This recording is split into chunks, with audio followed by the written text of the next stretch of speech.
Before the empire, there was only dust and blood. Heaven, then, did not belong to a single lord. It was divided among 7 earthly gods who disputed not only territory, but the very right to exist. It was the Warring States period, a golden age for warriors and strategists, and an age of iron and agony for peasants and poets. Between 475 BC and 221 BC, China was a tapestry torn by ambition, power, and revenge. The 7 major states, Qi, Chu, Yan, Han, Zhao, Wei, and Qin, formed a tense arc of rivalries, surrounded by smaller kingdoms, nomadic tribes, and the crumbling ancestral weight of the Zhou dynasty. The royal authority Zhou, once a symbol of cosmic order, had dissolved into a mere formality. Kings were now masters of themselves, and only the most cunning or most cruel would survive. Each kingdom had its own identity, as if they were 7 civilizations within the same cultural soul. Qi, to the east, was the most cosmopolitan, with its noisy markets, philosophical schools, and maritime traditions. Their kings maintained refined courts, where masters such as Confucius and Mencius found fertile soil. Chu, to the south, stretched through river and swampy regions, almost mythical. His shamanic rituals, colorful robes, and melancholic poetry made the kingdom an almost supernatural land, where logic gave way to symbolism. Yan, in the north, looked at the emptiness of the steppes. Constantly in confrontation with nomadic peoples, he was austere, militarized, and isolated, like a monk in a fortress. Han, small and surrounded, was the most vulnerable. Squeezed into the center of the struggle, its kings survived by diplomacy and desperation. Zhao and Wei, direct heirs of the noble Zhao lineages, were powers in constant conflict. Every city, every valley was a reason for a new war, every treaty a prelude to treachery. And then there was Qin, the westernmost, the rudest, and the most ignored. Qin, born in the far western lands, surrounded by mountains and arid plateaus, was viewed with disdain by others. Their customs were considered barbaric, his speech rude, their culture primitive. But it was precisely this marginalization that forged its strength. While the central states indulged in academic debates, Qin perfected the practice of war. While the nobles of Wei discussed protocols, the generals of Qin trained peasants with brutal discipline. It was a time when glory was measured by the number of skulls piled up at the door of the enemy city. Each season of the year brought a new campaign. The fields were reaped, not by sickles, but by swords. And yet, philosophy flourished. Chaos did not prevent the birth of the 100 schools of thought.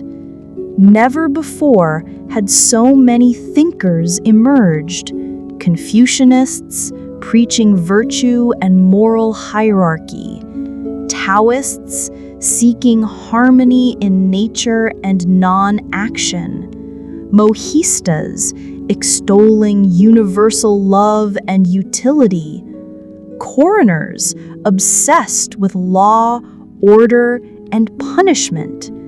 These ideas, though noble, were invisible weapons, contending for the future of souls, as much as generals vied for the soil with blood.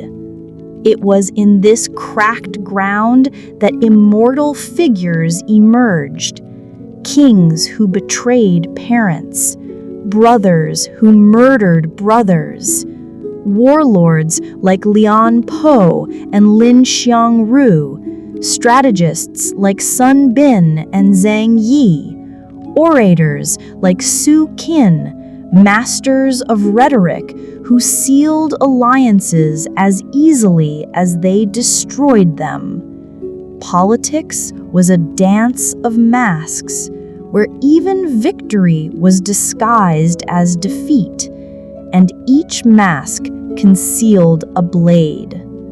The alliances between the kingdoms were fragile, as ephemeral as the mist that covered the battlefields at dawn. There were attempts at unity, such as the famous alliance of the Six Kingdoms against the Qin, but these coalitions often collapsed due to internal ambition. There was always a king who sold out allies for promises of land. There was always a smarter spy, a cooler advisor, a quicker traitor. But in the midst of all the plots, there was an invisible thread that began to shine: destiny. Qin, the marginalized kingdom, was beginning to grow, not only in territory, but in organization. While other kingdoms sank into decaying courts and corruption, Qin implemented reforms. Austerity was transformed into power. Loyal generals took the borders. Villages were converted into fortresses. The Western dragon's eyes began to open. While the world was distracted by momentary wars, Qin sharpened its claws. A new kind of power was emerging: cold, methodical, unstoppable. And in the midst of this gale, a figure destined to crush centuries of chaos would be born. But before it, the time of internal reconstruction would come. Qin would still need to become more than strong. It would need to become inevitable. And so began the end of an age, not with the roar of thunder, but with the creak of a wall being erected. The 7 stars of the firmament would collide, and only one light would remain in the sky. Strength is not born of power. It is born of necessity. While the central states of ancient China debated tradition, honor, and genealogy, Qin survived. Survival, that was the cradle of his glory. Isolated in the far west, surrounded by mountains and barbarians, Qin learned early on that piety was luxury, that alliance was a trap and that only the sword guaranteed a harvest. The beginning of the transformation came in the 4th century BC, under the reign of Duke Shao of Qin. The kingdom was still underrated, but Shao carried a dark ambition: to elevate Qin to a superpower. To do so, he called on a reformer, an unpopular, radical, almost fanatical man. Chang Yang, a statesman with a razor-sharp mind, willing to destroy everything that did not serve effectiveness. Chang Yang planted the seed of the most brutal and effective institutional revolution in Chinese history. The traditional aristocracy was dissolved. Nobles lost their lands and privileges. In its place, a military meritocracy was instituted. Conquests in battle were now the only path to ascension. Ownership is now conditional on performance. Those who cultivated well prospered. Those who did not produce were punished. The laws have become harsh, inflexible, absolute. There was no more room for exceptions, favors, or sentimentality. Collective punishment began to be applied. If one member of a family violated the law, everyone could pay. The social structure was reorganized into units of mutual surveillance. The order was imposed, not requested. But the results were immediate. Agricultural production has skyrocketed. The army grew in size and discipline. The state machine has become fast, direct, functional. Qin bloomed not as a flower, but as a block of iron. While the other kingdoms were mired in palace disputes, Qin erected roads, arsenals, granaries, and walls. While the Qi and Wei courts organized parties, Qin trained soldiers, and Chang Yang, hated by many, was eventually betrayed, accused of subversion, and killed in an exemplary execution. But his system survived. There was no turning back. Qin had become different. Over time, the capital of Qin, Xinyang, became a symbol of the new order. Its streets were organized, its markets regulated, its fortresses impenetrable. The people were shaped like a blade, helpful, obedient, and sharp. And the kings of Qing, especially those following Duke Shao, began to use this order to aim for a greater goal: total conquest. War is no longer just a defensive necessity. It has become a state project.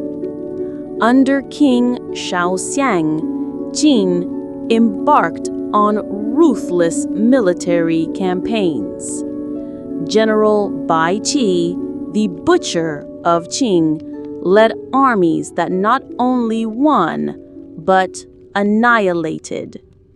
In 260 BC, in the famous Battle of Chongping, Bai Ti surrounded and destroyed Zhao's forces, executing more than 400,000 surrendered soldiers.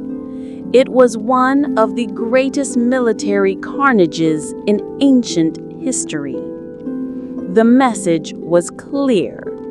Qin did not negotiate. Qin crushed. Each Qin victory was followed by a total reorganization of the conquered territory. Local laws were replaced by those of Qin. The nobles deported or executed. The peasants reclassified and incorporated into the new system. It wasn't just a war between armies. It was a war between world systems. At the same time, Qin practiced cunning diplomacy. He used spies, bribed enemy ministers, planted disinformation. Often, the warring kingdoms would destroy each other, while Qin watched patiently, waiting for the exact moment to attack the remains. More than a kingdom, Qin was now a machine fueled by discipline, driven by strategy, and lubricated by fear.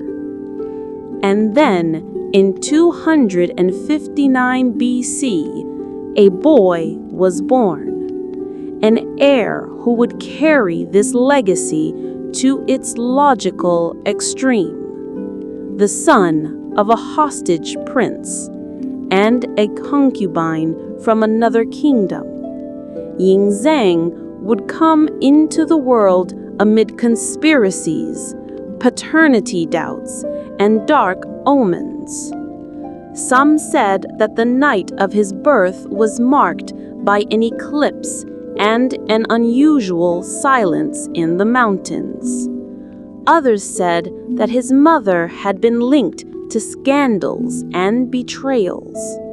But Qin was no place for sentimentality. If fate had forged a child in the mud of politics, the iron of his land would mold him into an emperor. Qin would grow up surrounded by a suspicious court, a manipulative mother, and self-interested ministers.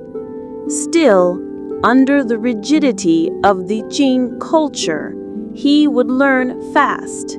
He would learn that love was weakness, that pity was a trap, that the world was not for the good, but for the determined.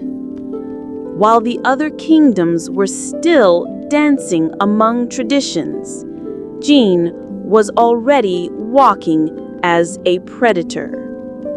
The remaining 6 states, Qi, Chu, Yan, Han, Zhao, and Wei, formed a tight encirclement to the west. But what appeared to be a siege was actually a list of targets. Qin was no longer the marginalized realm.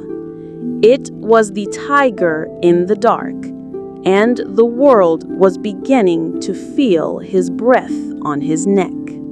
He was born in the shadows, not as a triumphant heir, but as an uncomfortable burden. Yingzheng, son of Prince Yi Yuren and concubine Zhao Ji, came into the world in 259 BC, not in Qin, but in enemy territory, in the city of Handan, capital of the kingdom of Zhao, where his father lived as a political hostage. His conception, his birth, and his rescue were all shrouded in intrigue and suspicion. Zhao Ji was rumored to have been in an illicit relationship with Lu Buwei, a shrewd and ambitious merchant who, according to the rumors, had orchestrated Prince Iyuren's entire rise to the throne and perhaps even been Ying Zhang's real father. Be that as it may, Lu Buwei played a central role in Iyuren's return to Qin, where he was elevated to the rank of legitimate successor. After the death of King Zhuang Xiang in 246 BC, Ying Zhang, at the age of 13, was crowned king of Qin. But a child king is an empty throne. The real power was in the hands of regents, ministers, and conspirators. Lu Buwei, now chancellor, took effective control of the kingdom. Intelligent, manipulative, and extremely wealthy, he treated the throne as an extension of his business, balancing alliances, promoting courtiers, and eliminating rivals with sweet words and silent daggers. Qin, however, was no ordinary kingdom. The forensic machine demanded total discipline, and Ying Zhang grew up part of a system where emotions were dangerous and error fatal. His surroundings were a theater of masks, ministers with hidden intentions, generals thirsty for prestige, advisors loyal to themselves. The young king learned to observe in silence, to study the faces that surrounded him, to perceive the lies hidden behind the compliments. And then came the scandals. First, it was revealed that Zhao Ji, his mother, kept a secret lover, the eunuch Lao Ai, with whom he had illegitimate children. Lao Ai, with the silent support of Lu Buwei, attempted to conspire to seize the throne by founding an alternative line of succession based on a new prince. It was a poorly planned coup, and Ying Zhang, now about 21 years old, reacted with icy fury. Lao Ai was brutally executed. His children, still babies, were killed. Zhao Ji was sent into exile. Ying Zhang didn't cry. He understood. The throne was not given away. It was defended by blood. Soon after, Ying Zhang turned against Lu Buwei. Despite public gratitude and the ambiguous relationship between them, the king knew that his chancellor was a liability. Humiliated, stripped of his title, and isolated, Lu Buwei slowly fell from grace. Fearing reprisals, he committed suicide by drinking poison. One more piece removed, another step towards total control.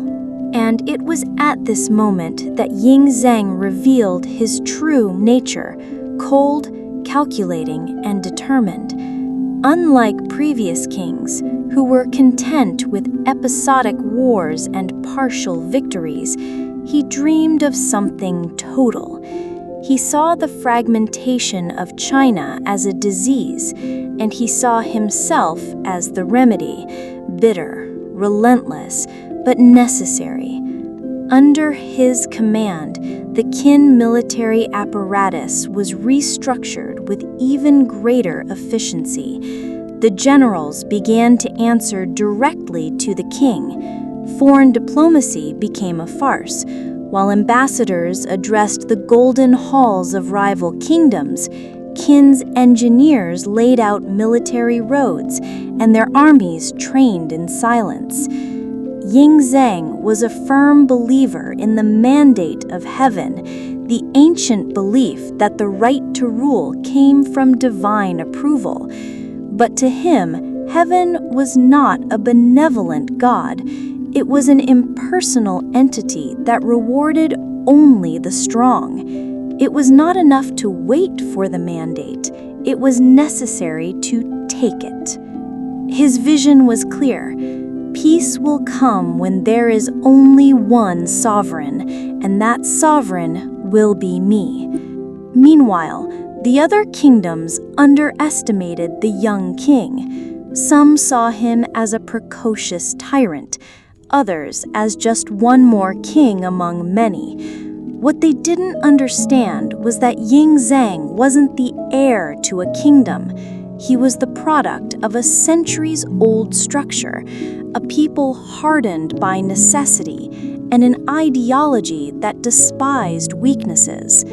He was Qin in human form. His gaze, always direct, without hesitation, caused discomfort even in his own allies.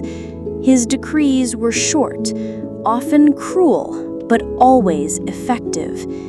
He despised the pompous rituals, the verses of the poets, the festivals of the nobility. His mind was fixed on the ultimate goal, to unify all peoples under one throne, one law, one language, his own. And then, with control of the kingdom assured, he turned outward. Spies have been activated, the maps drawn, the calculated borders, the selected targets. The first victim would be Han, the weakest of the 6 remaining kingdoms.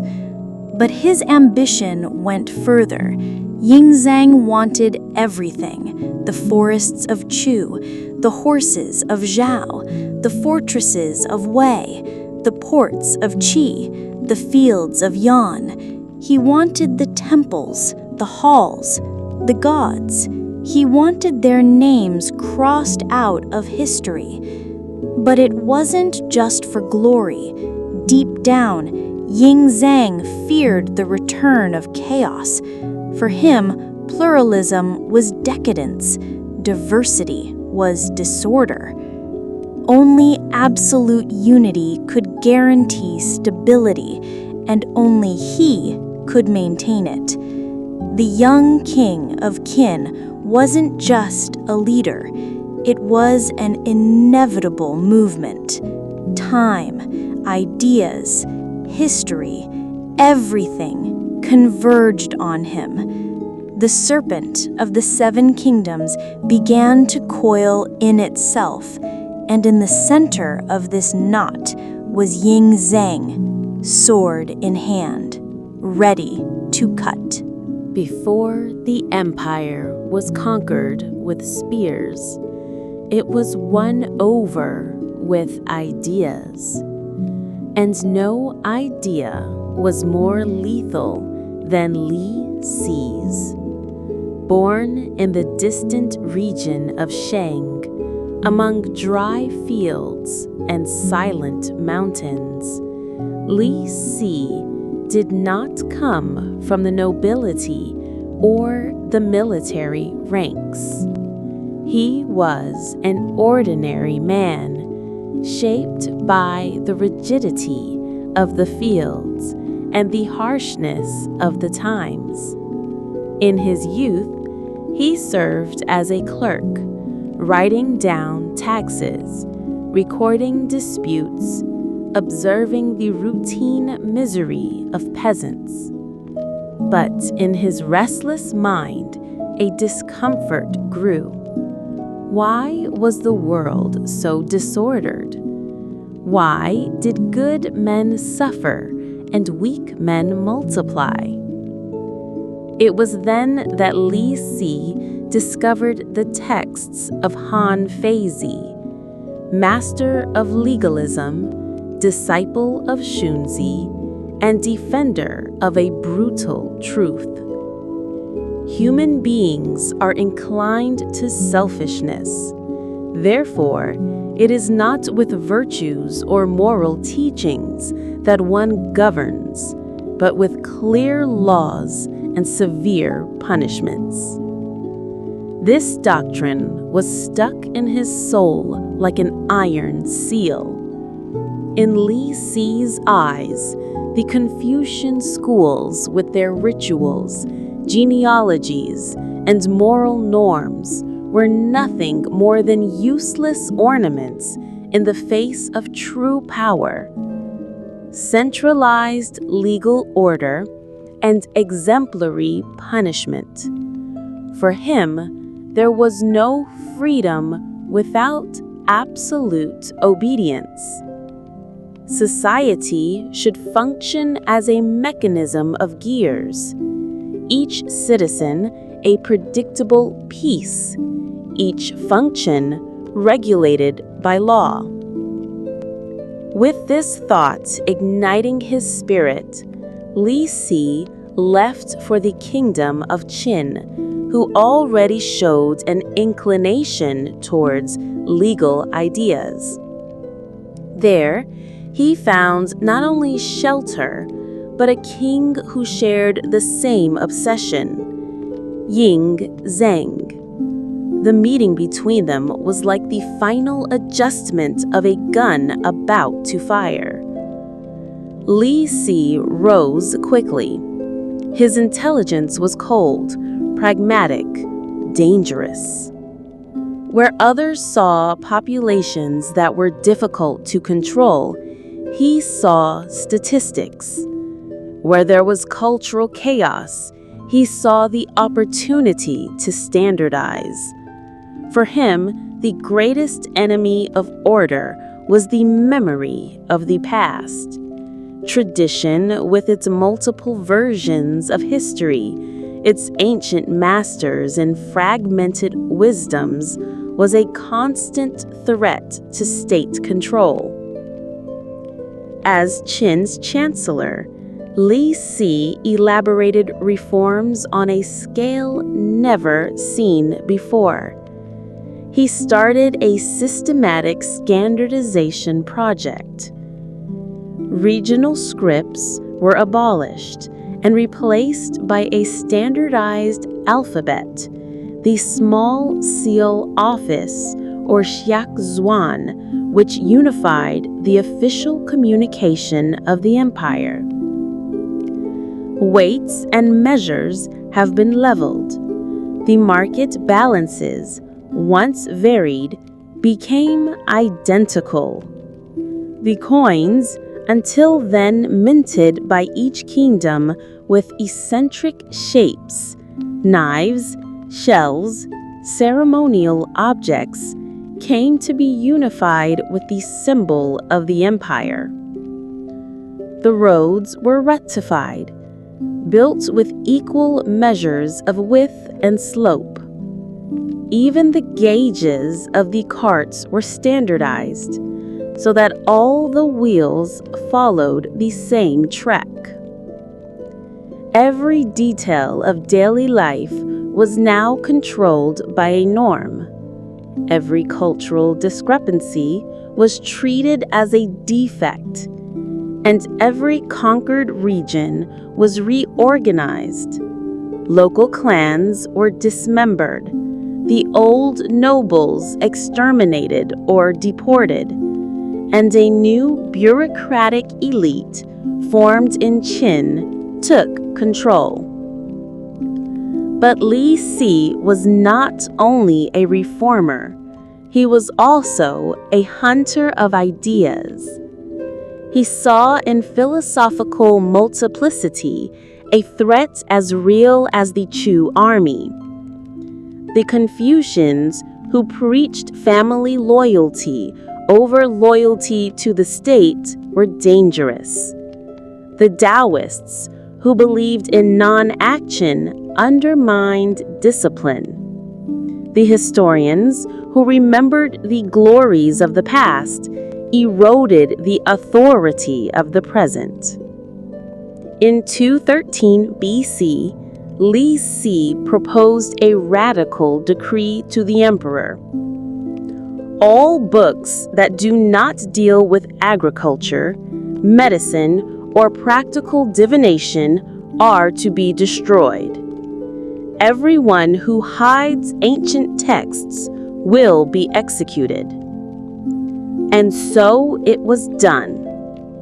The burning of the books began immediately. The flames engulfed millennial treatises, ancestral verses, royal genealogies. In the streets, scholars wept in silence as their libraries were consumed by flaming piles. But Li Si did not cry. He saw beauty in the ashes, the beauty of a new world finally silent enough to hear only one voice, that of the empire.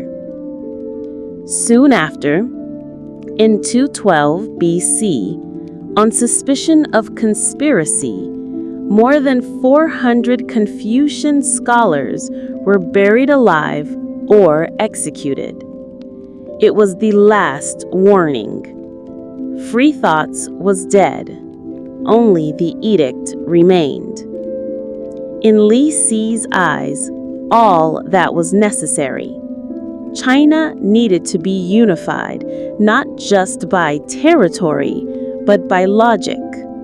The language, the currency, the laws, the mind, everything had to converge.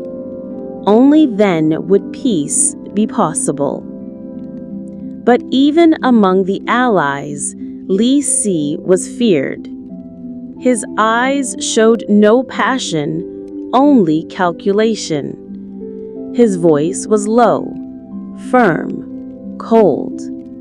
He did not raise his hand, but decided the fate of thousands with a gesture.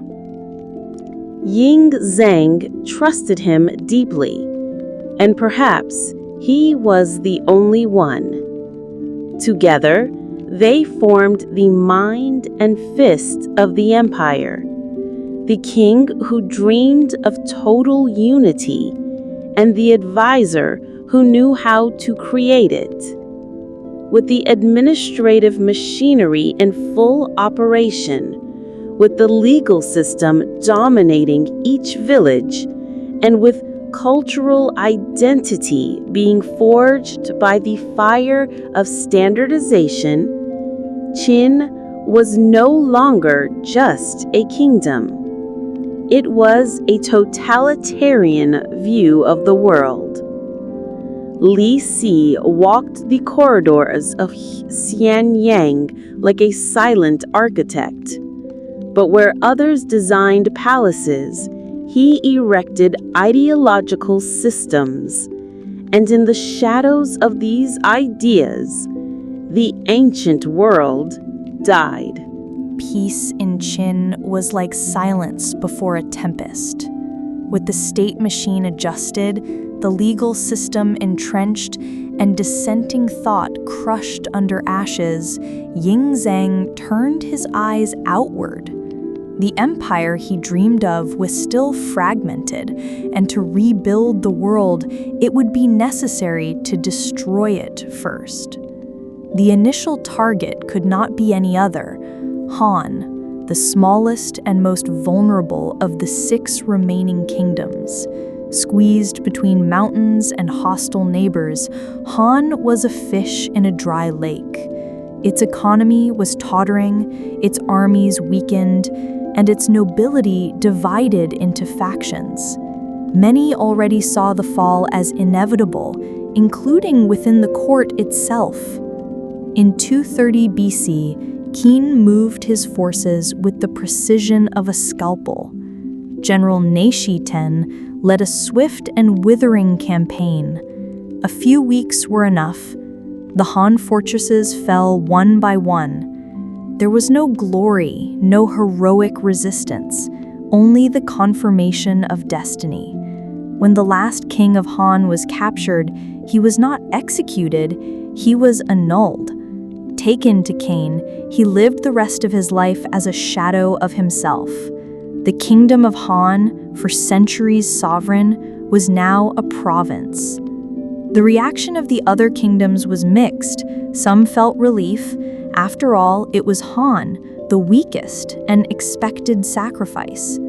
Others began to understand that King didn't just want to expand, King wanted it all. And the next in the crosshairs was Zhao. Zhao wasn't weak.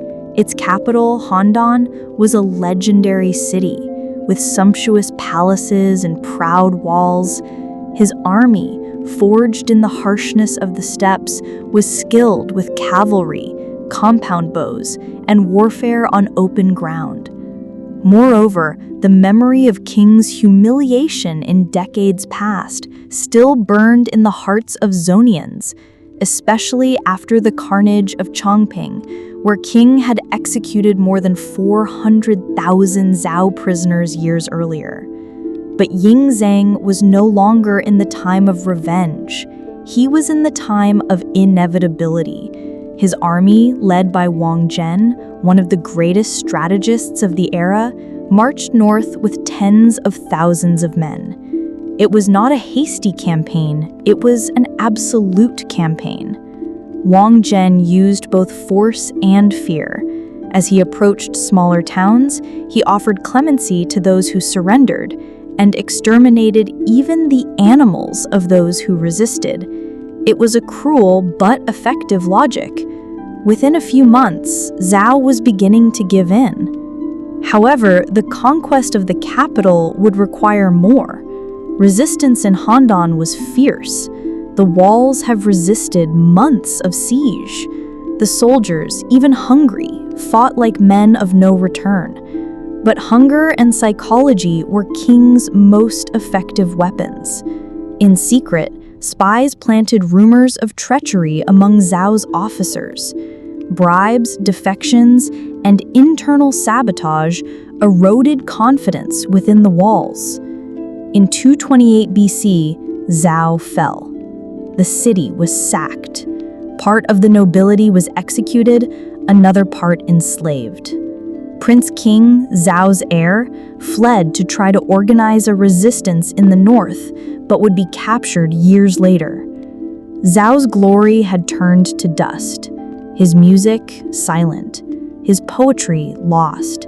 Their schools were converted into military warehouses. With Zhao's fall, Yingzheng realized something curious. Each achievement facilitated the next. The defeat of one kingdom spread fear in the others. And when fear sets in, resistance dissolves from within. Next, Qin advanced on Wei, an ancient, shrunken kingdom, more elegant than strong. Wei relied on its legal traditions and refined diplomacy, but its armies were already demoralized. The campaign of 225 BC, led by General Wang Ben, son of Wang Zhen, was a military engineering lesson. To take the capital Daliang, King built dikes around the Yellow River, diverting the course of the waters and flooding the city. The siege was not won by swords, but by hydraulics and strategy. The water seeped through the walls, the streets, the temples. Within hours, Daliang became a swamp of bodies, makeshift boats, and panic. Wei surrendered, and King proved that he didn't just win battles, he won in style, with planned brutality, with lethal creativity. Now there were 3 kingdoms left: Chu, Yan, and Qi. Chu was the vastest, with a distinct culture full of symbolism, rituals, and esoteric beliefs. His soldiers were resilient but less disciplined. Yan was cold, isolated, strategically positioned to the north, between the Xiongnu and the plains. Qi, finally, was rich, educated, proud of its philosophical culture, but militarily weakened by decades of peace and vanity. And they all knew King was coming. The map was beginning to fade. The old names disappeared, and in their place, a new geometry was born. King didn't just conquer, he rewrote. Cities gained new names. Roads were laid out connecting old capitals to the new order. The coats of arms, flags, and royal seals of the vanquished were cast and replaced by the standard of King, simple, heavy, absolute. Each conquered territory became a piece of a larger body. Each army defeated one more bone in the structure of the empire. But there was still the great adversary, Chu, and it would be this battle that would define whether Qing was only strong or eternal. If there was one kingdom that could, for an instant, threaten Qin's relentless advance, it was Chu.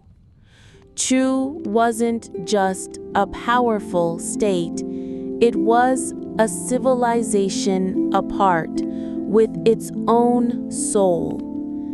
To the south, shrouded in subtropical mists, dense forests, and slow curving rivers, Chu was both mystical and brutal.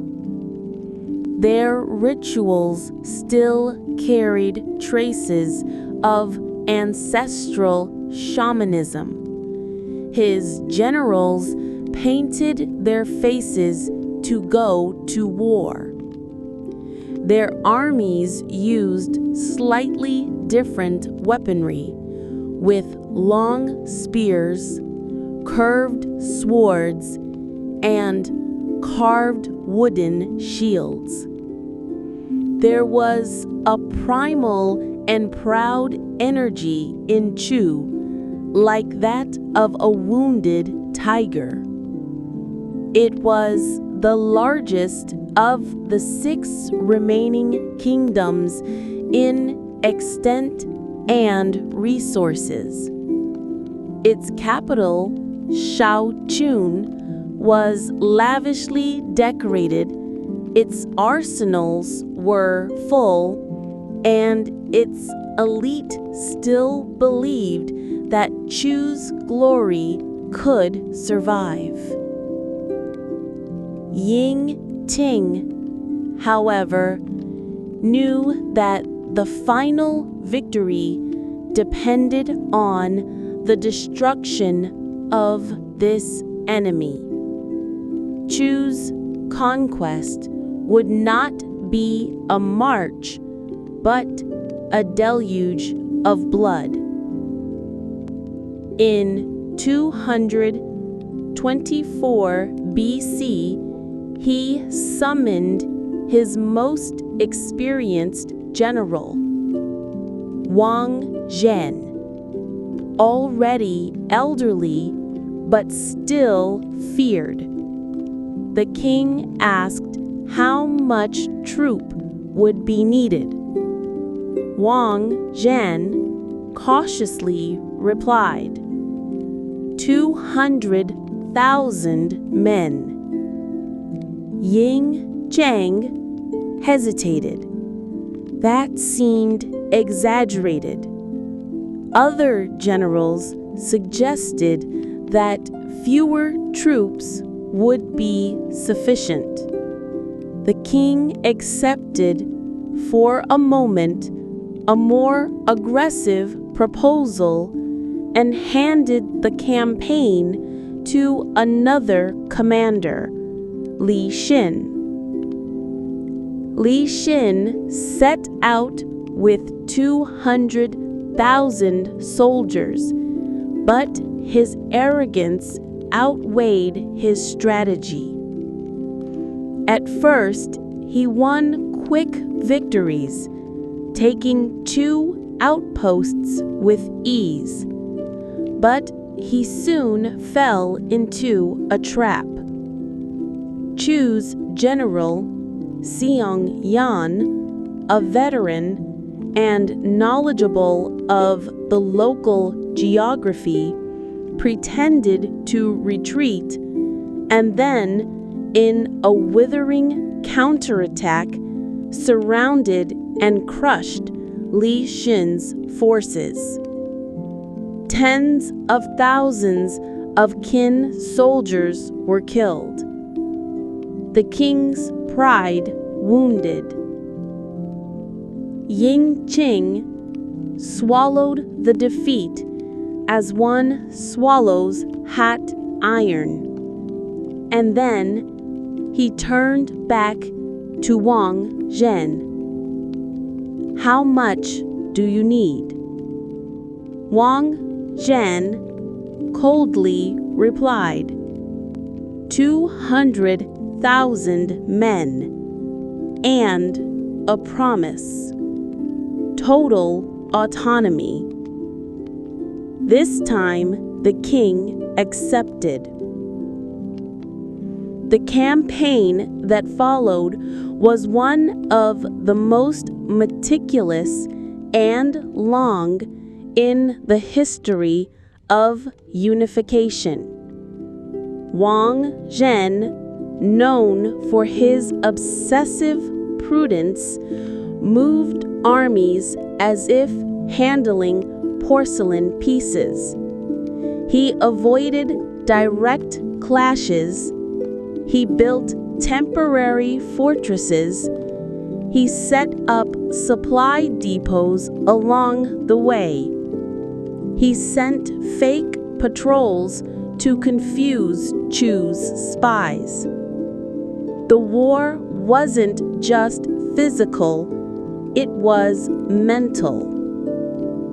Xiang Yan resisted bravely. The battle between the two was a duel of giants.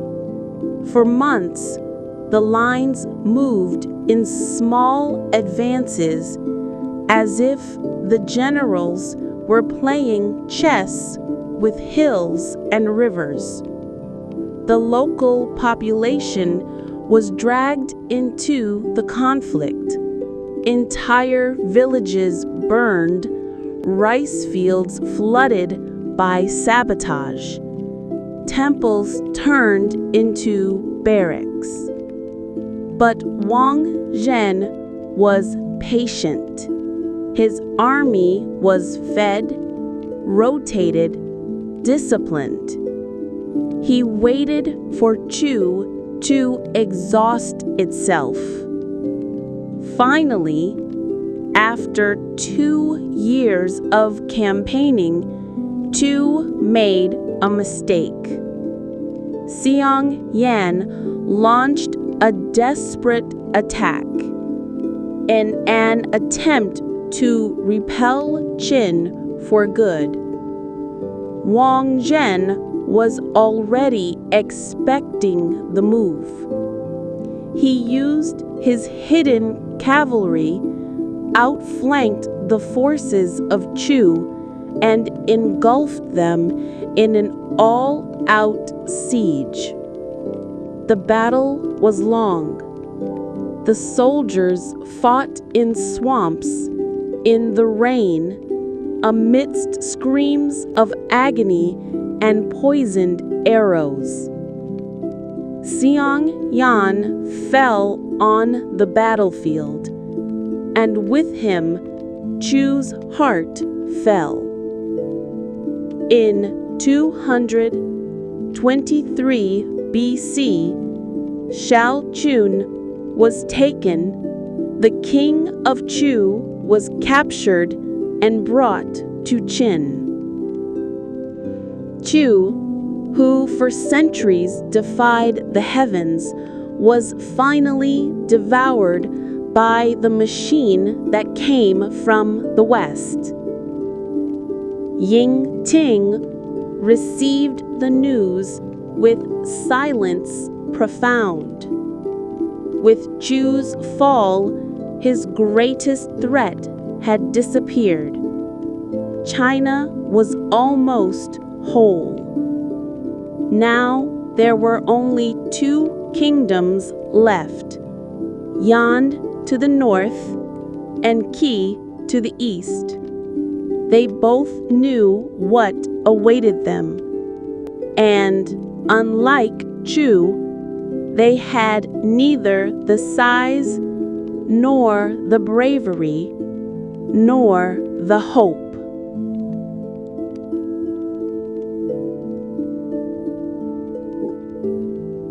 Qin Shi Huang and the founding of the empire.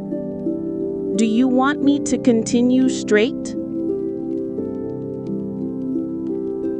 The earth bled, but it was silent. The walls that once defended kingdoms now supported the banners of Qin. The bells of vanquished temples rang at a different frequency. The scribes changed the names of calendars, roads, coins. The old world was dying, and no one could stop it. 2 kingdoms remained, 2 ghosts trembling before Qin's colossal shadow. Yan, to the north, isolated, had already made his last mistake. In 227 BC, in desperation, he had sent an assassin to kill Yingzheng, the famous episode of the Qing-Kai bombing. The assassin, carrying a scrolled map with a hidden dagger, approached the king. Yingzheng, surrounded by a few guards, reacted with instinct and fury. He dodged, drew his longsword, and killed Ying Kai with his bare hands. The royal hall was stained with blood, but it was more than an assassination attempt. It was a sign. The time for diplomacy is over. There would be no forgiveness. Qin's response was a direct march. General Wang Ben, son of the elder Wang Zhen, led the invasion. Yan tried to flee, move his court east, ask Qi for help, but it was useless. In 222 BC, Yan was subdued. The captured king, its culture dissolved in the relentless current of unification. Only Qi remained, a realm of refinement, of thinkers, musicians, and strategists. Schools of philosophy flourished there: Confucianism, Moism, legalism. It was a realm of debate, of logic, and skilled diplomats. But Qi had made the mistake of relying on time. When Cheng took Chu, Qi still believed that his distance would protect him. It didn't help Yan, nor Chu. He believed that by saving himself, he would survive. Yingzheng knew this, and he despised it. In 221 BC, the armies of Qin marched into Qi without encountering resistance. The Qi king surrendered without a fight. No spear was broken. No walls defended. It was the most anticlimactic ending, and, therefore, the most symbolic. The war ended not with a shout, but with a knee on the ground. In that year, 221 BC, for the first time in more than 500 years, the entire central plain of China was under the rule of a single ruler. All the kings had fallen. All royal stamps delivered. Yingzheng was no longer king of Qin, something unprecedented. The existing titles, Wang, king, Gong, duke, who, Marcus, were no longer suitable. Yingzheng wished for something eternal, something that reflected his conquest, his dominance, his almost divinity. Thus, with the advice of his ministers, he created the title of Huangdi, combining the characters of sovereign and emperor, a term previously reserved for the 3 Augusti and 5 mythological emperors. Yingzheng then became Qin Shi Huangdi, the first emperor of Qin. What's more, he declared that his dynasty would last 10,000 generations. The calendar changed. He redefined the weights, the writing, the law. And he did something even more radical. He erased the past. The old stories were rewritten. The names of the vanquished kings are omitted. The genealogies were destroyed. Time now began with him. It was year 1 of the empire. On the roads, messengers announced the new decrees. In each village, the population was told that they were now all subjects of the emperor, not of a local king. In schools, the new written language was taught, the old ones excluded. The concept of a unified China was born not only in steel, but in the collective mind. Qin Shi Huang didn't see his achievement as just military. He saw it as spiritual. The old notion of the mandate of heaven, that heaven gave authority to those who were righteous, was reinterpreted. For him, heaven did not choose the most pious, but the most effective.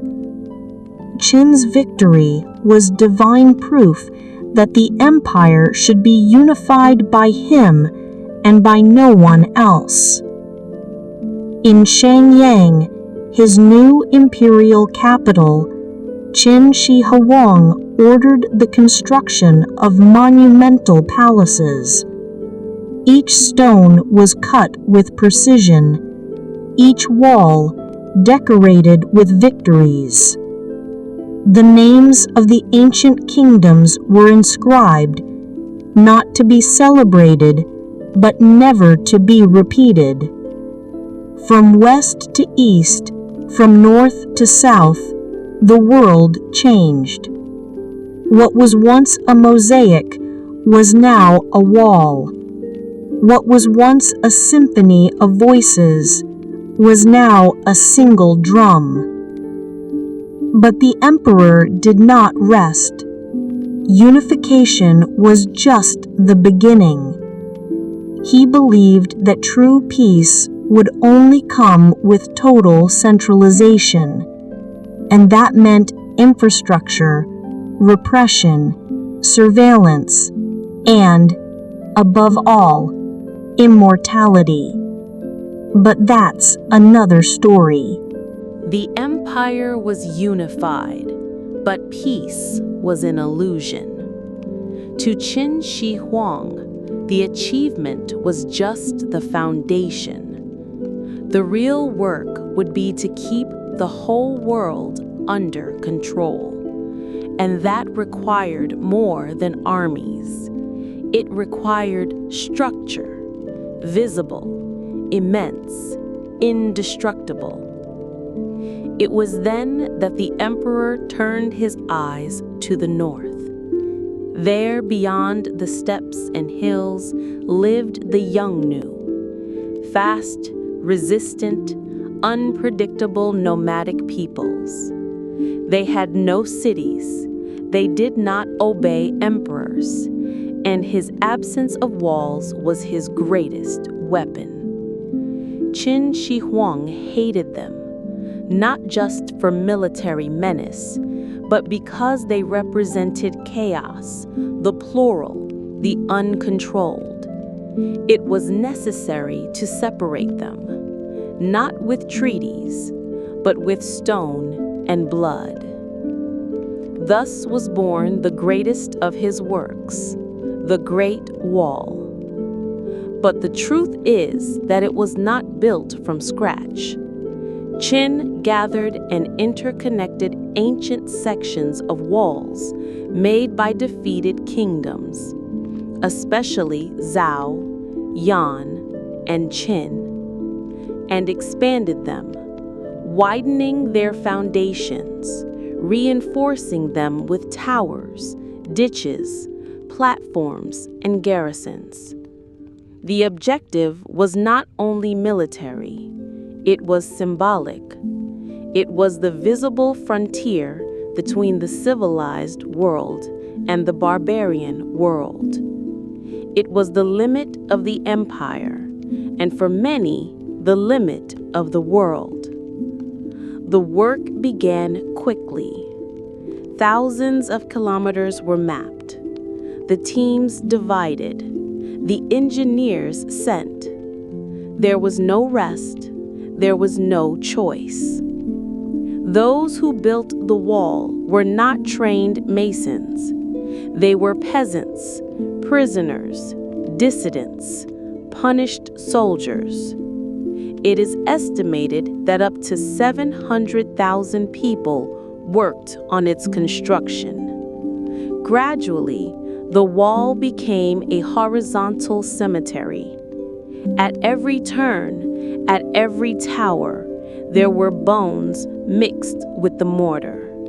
Bodies were buried in the foundations, not out of superstition, but out of haste. The conditions were brutal. The mountains of Gansu and Shaanxi were cold, with biting winds. In the summer, the heat on the plains killed more than any war. Men died of starvation, exhaustion, accidents, or at the hands of their supervisors. And even so, the work progressed, meter by meter. In the distance, the black silhouettes of the workers could be seen climbing rocks under the sun. In the camps, there was silence. It was forbidden to sing. Each group was guarded by soldiers. Those who tried to flee were executed on the spot. While the wall was going up, other works appeared in parallel. A vast network of imperial roads, all with standardized measurements, linking Yangyang to the ancient capitals of the vanquished kingdoms. The creation of a nightly mail system so that the emperor's decrees would reach any corner of the empire in a few days. Irrigation and transportation channels for grain, soldiers, and goods. Administrative strongholds in each conquered region, with bureaucrats trained directly under the Qin model. The empire began to function like a mechanical body. Each road was a vein. Each military post was an articulation. Each employee was a cell. And the emperor, the absolute brain, who pulsed decrees to keep the machine alive. But the cost was unbearable. As the stones rose, the villages emptied. Men disappeared from the fields. Women cried alone. Children grew up without parents. Hunger was increasing. The silent rebellion began to ferment. And at the center of it all, Qin Shi Huang himself, tireless, paranoid, obsessed. He visited construction sites, decreed punishments, sent secret emissaries to report corruption. His power was so vast that no one knew where he really was. They said he used copies of his carriage to confuse spies. Others said he didn't sleep in the same place 2 nights in a row. For him, the empire was a threatened garden. The wall was the fence, and the men the tools. While philosophers were silenced and mountains were flattened, the emperor's eyes looked at something even greater: eternity. The world was now surrounded, controlled, centralized. But what about after death? What would prevent the empire from collapsing? The answer was being carved in secret, under beaten earth, in tunnels that no one knew about. Thousands of artisans worked away from the eyes of the people, modeling something never before imagined. It was Qin Shi Huang's next work, the loneliest one, and the most terrible. The empire was erected on the stones of the wall, on the spotless roads, on the standardized coins. But for Qin Shi Huang, there was one structure more fragile than any tower: the human mind. It was there, invisible and volatile, that disorder still dwelt.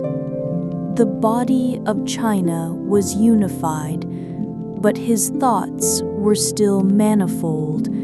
There were villagers who still quoted ancient proverbs from Confucius, sages who whispered about the Tao, the invisible flow that rejects control.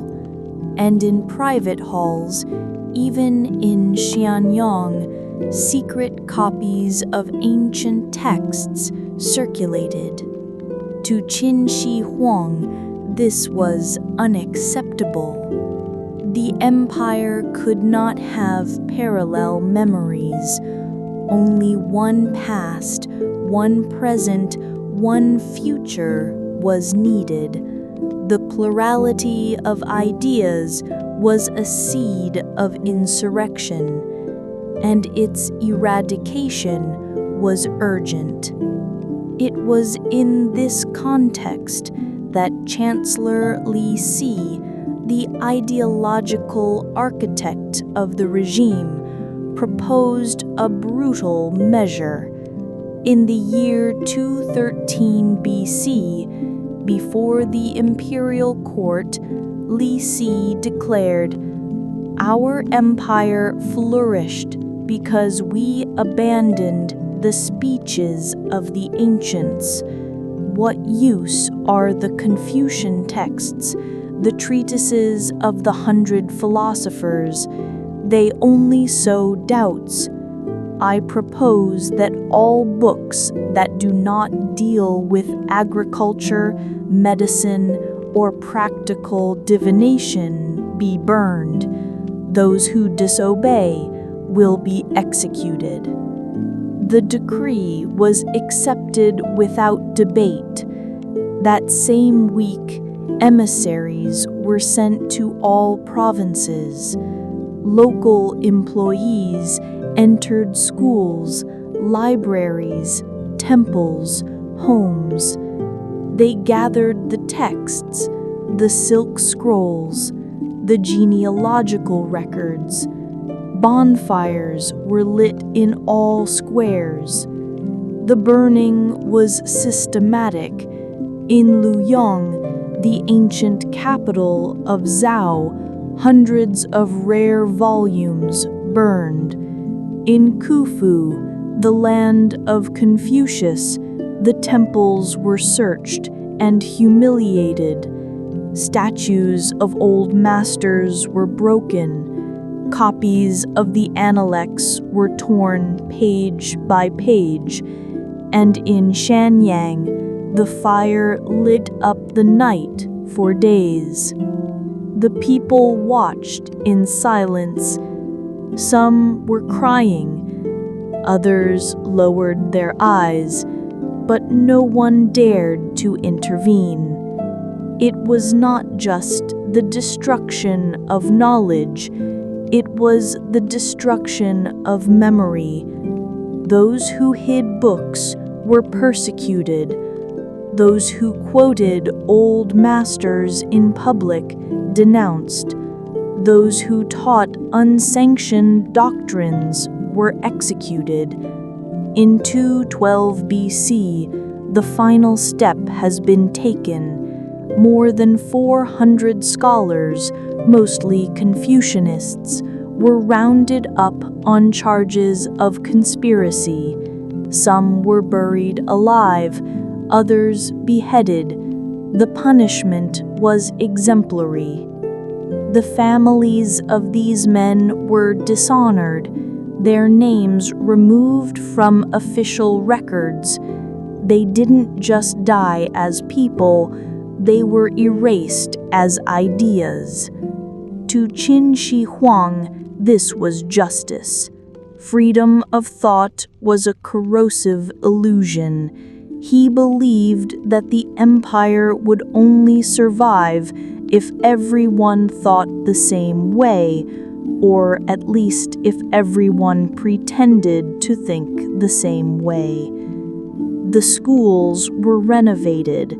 Now they taught the glory of Qin, the genealogy of the emperor, the merits of Leaguism. Confucianism, Taoism, Moism, all reduced to murmurs.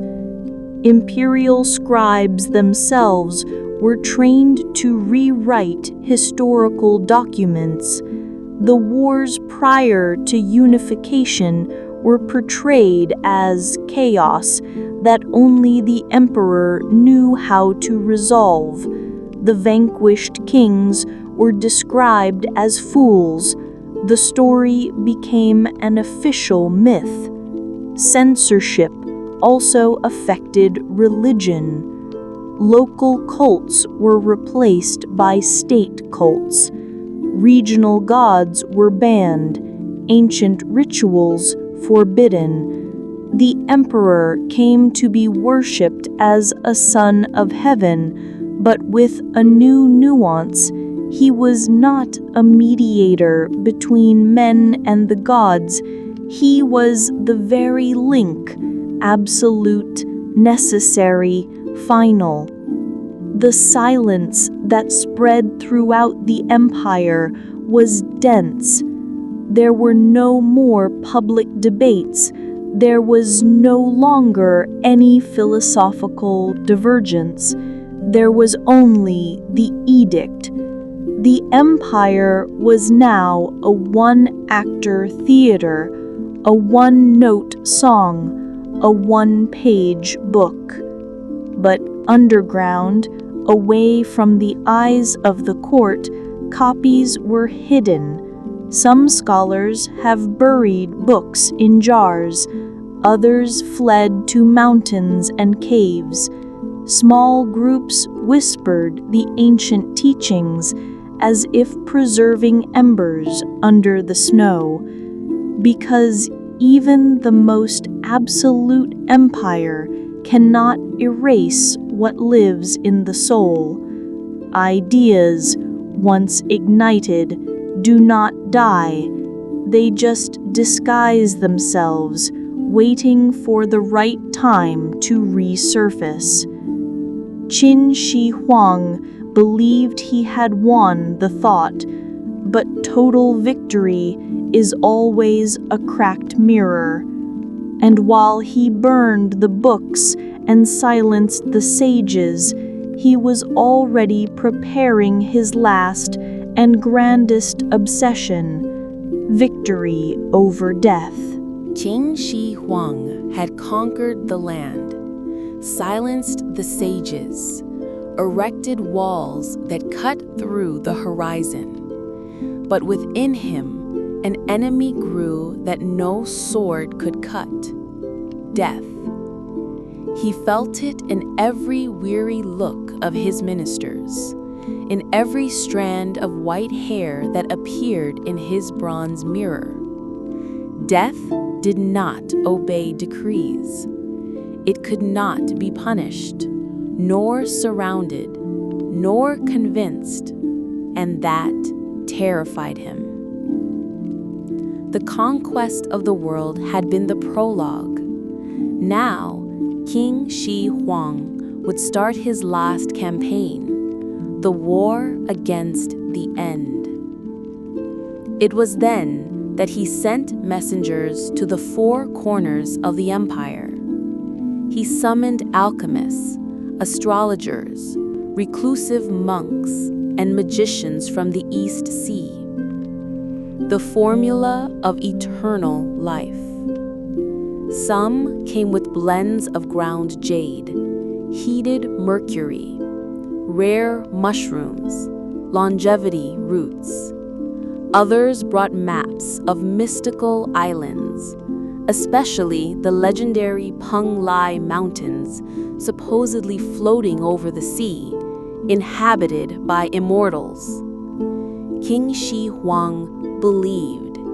He had ships built.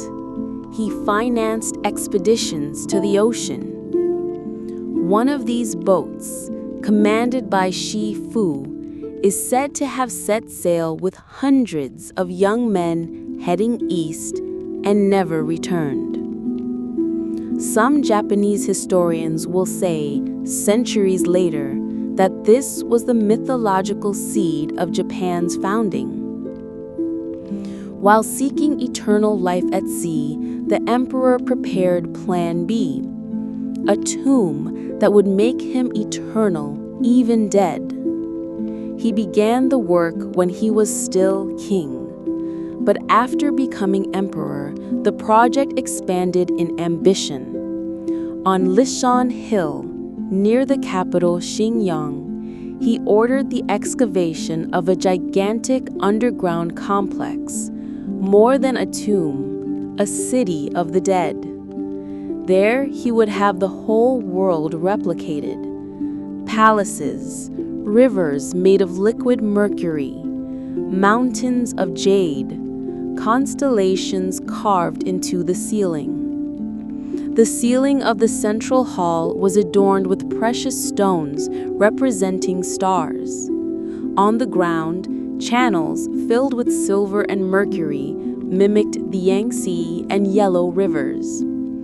At the heart of the tomb would be his sarcophagus, an armored coffin sealed by automatic arrow mechanisms and death traps, a place where not even time would dare to enter.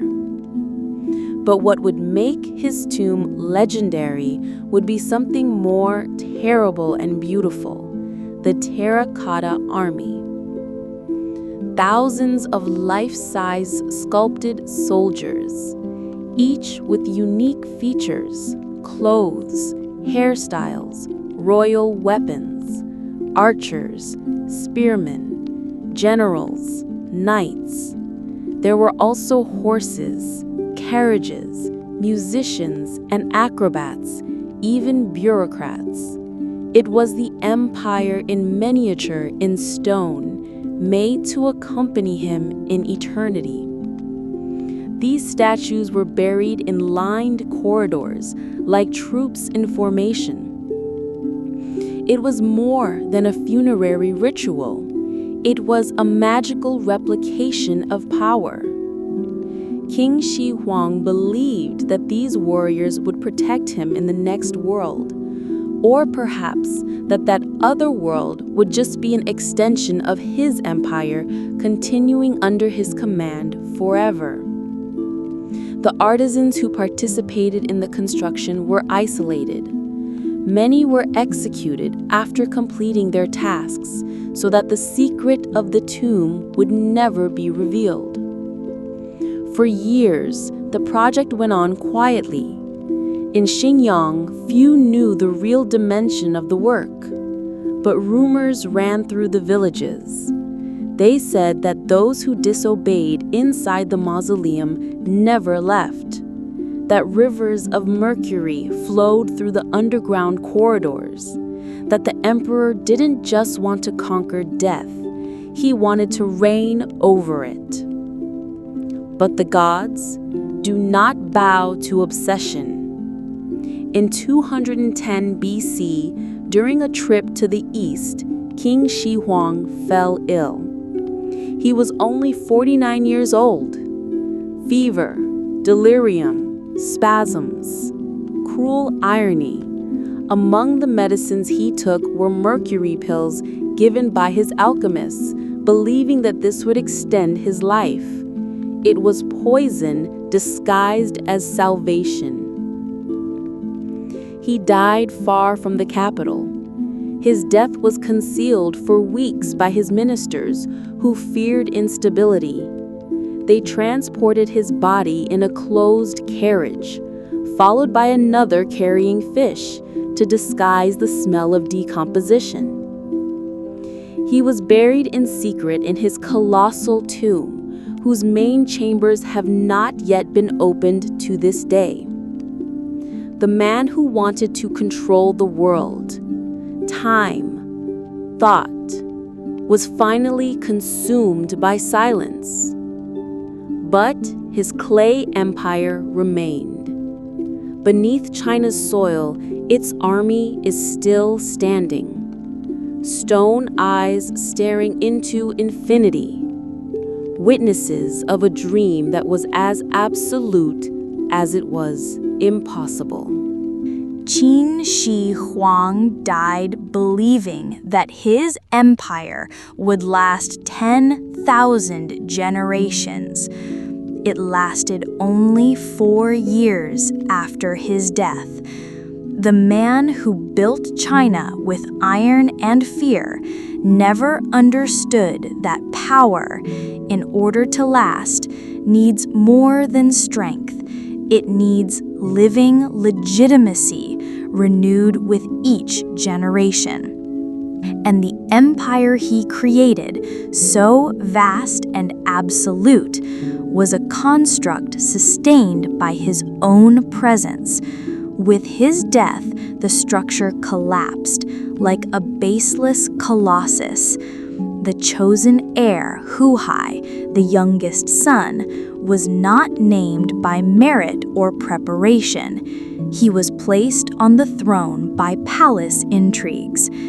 2 names commanded behind the scenes: Li Si, the loyalist chancellor, architect of the system, and Zhao Gao, eunuch and royal tutor, cunning, manipulative, power-hungry. Both concealed the emperor's death, falsified his will, executed the legitimate son Fusu, and placed Hu Hai on the throne as a puppet. The new emperor, named Qin Shi, second emperor of Qin, was insecure, isolated, and completely controlled by Zhao Gao. His father's brutal policies continued, but now without wisdom, without direction, without breaks. Taxes have increased, the repression intensified, public works did not stop, even with hunger ravaging the countryside. The people, already exhausted by the walls, tombs, taxes, and censorship, finally exploded. In 209 BC, a small uprising began in Daxiang in the east. 2 soldiers, Chen Sheng and Wu Guang, led peasants against the empire. They were supposed to lead military prisoners to a specific destination. A storm delayed the mission. Knowing that they would be executed for failing, they opted for insurrection. Shouted, "The empire is tyrannical. Who is with us?" And the people responded. The revolt spread like fire in a dry field. Other rebellions broke out. Liu Bang, a former low-ranking officer, Xiang Yu, a charismatic general from Chu, both emerged as leaders of the dissatisfied crowds. The garrisons of Qin, though numerous, were scattered. The soldiers, once feared, now surrendered. The machine that Qin Shi Huang had built so rigorously was shattering. Li Si, trying to contain the chaos, fell into disgrace. He was executed by Zhao Gao, who now ruled almost alone. The second emperor, unable to rule, was forced to suicide. The Qin dynasty, the most powerful China had ever known, had lasted only 15 years. But he did not die in vain, because, despite the collapse of the regime, the model that Qin Shi Huang imposed has not disappeared.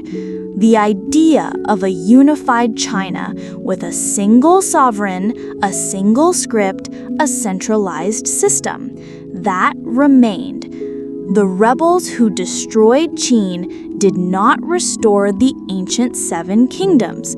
They kept the empire. They changed the name, the dynasty, the methods, but they accepted that China was one.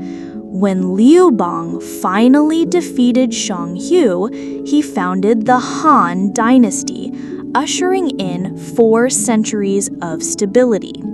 And the Han adopted much of what Qin had created: the structure of provinces, the standardization of writing, political centralization, the construction of canals and walls. The brutality was moderated. Legalism gave way to Confucianism. But the imperial mold was cast. Qin Shi Huang failed as a dynasty, but won as an archetype. His tomb, still sealed, holds the secrets of a man who dared to reinvent history. Beneath the land of Lishan Hill, his army of stone still watches, his river of mercury still flows, and his voice, though silenced, echoes in the shape of the country he helped shape. For every map of China, every calligraphed character, every straight road in the northern plains carries within it an invisible trace of that emperor. He was the beginning of something bigger than himself. Qin Shi Huang's iron dream has not stood the test of time, but China, as a unified nation, has never ceased to exist. And this, perhaps, is the nearest form of immortality that a man can attain.